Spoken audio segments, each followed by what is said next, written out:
3 నిమిషాలు అవలే మీరు అడ్డు వచ్చేస్తుంటే అలాగే నన్ను ప్రతిపక్షంగా చూడకండి. 12 నిమిషాలు అయింది సార్ గడియారంలో.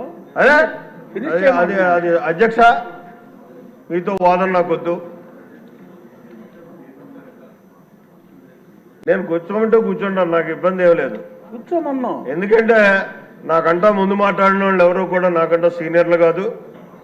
వారికి ఇచ్చిన టైం నాకు ఇవ్వాల్సినటువంటి బాధ్యత సభకు ఉంది. మీరు ఇస్తానంటే ఓకే, లేదనుకుంటే నేను కూర్చుంటాను, నాకు ఇబ్బంది లేదు. సభకు కూడా రావద్దంటే మానేస్తాను. జస్ట్ ఫినిష్ చేయమని రిక్వెస్ట్ చేస్తాను సార్. సారీ, 10కి 10 సార్లు నన్ను అడ్డుకుంటే ఏదో నన్ను ప్రతిపక్షంగా చూస్తున్నట్టు ఫీల్ అవ్వాల్సి వస్తుంది. అది కరెక్ట్ కాదండి.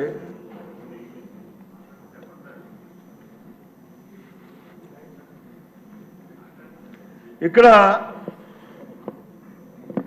2 వ్యవస్థలుగా పంచాయతీరాజ్ వ్యవస్థ గ్రామీణ ప్రాంతాల్లో నడుస్తున్నటువంటి పరిస్థితి ఉంది.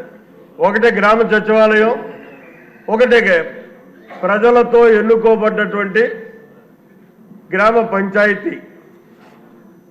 ఈ 2 వ్యవస్థల్ని కూడా కలిపేసి ఒకే వ్యవస్థగా నడిపిస్తూ ప్రజలతో ఎన్నుకోబడ్డటువంటి పంచాయతీల యొక్క ఆజమాయిషీలో అధికారులందరూ కూడా గ్రామంలో పనిచేసేటటువంటి విధానాన్ని తీసుకొస్తే బాగుంటుందన్నది నా అభిప్రాయం.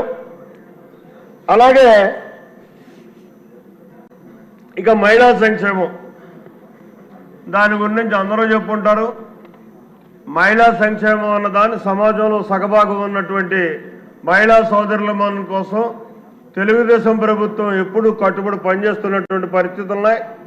ఈ ప్రభుత్వం వచ్చిన తర్వాత అన్న నందమూరి తారక రామారావు గారి ముఖ్యమంత్రిగా మహిళలకి సగభాగం ఉండడమే కాదు, సమాజంలోని ఆస్తుల్లో కూడా మీకు సగభాగం ఇస్తామని చెప్పేసి అవకాశం కల్పించినటువంటి పరిస్థితి.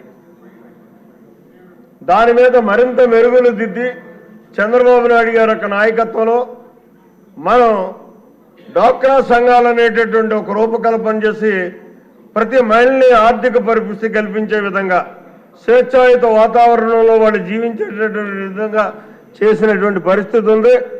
అందుకోసం ఈ బడ్జెట్లో చూసుకుంటే మహిళా అభివృద్ధికి శిశు సంక్షేమ శాఖ ద్వారా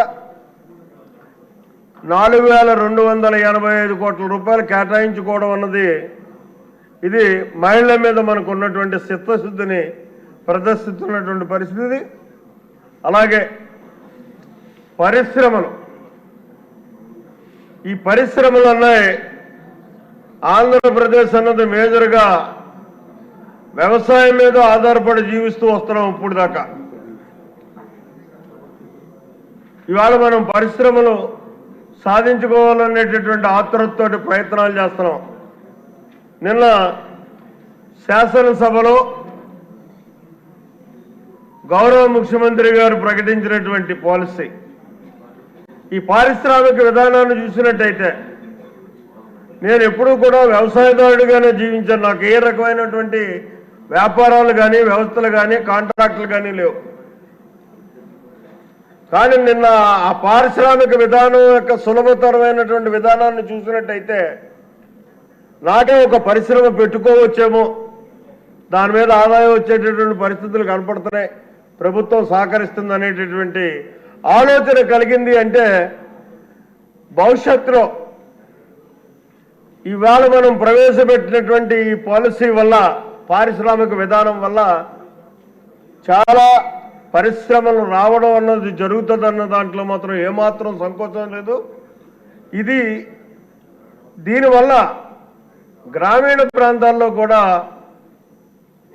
మరి పారిశ్రామిక విధానాన్ని ప్రోత్సహిస్తున్నాం కాబట్టి గ్రామీణ ప్రాంతాల్లో కూడా పారిశ్రామికవేత్తలు తయారవుతారు.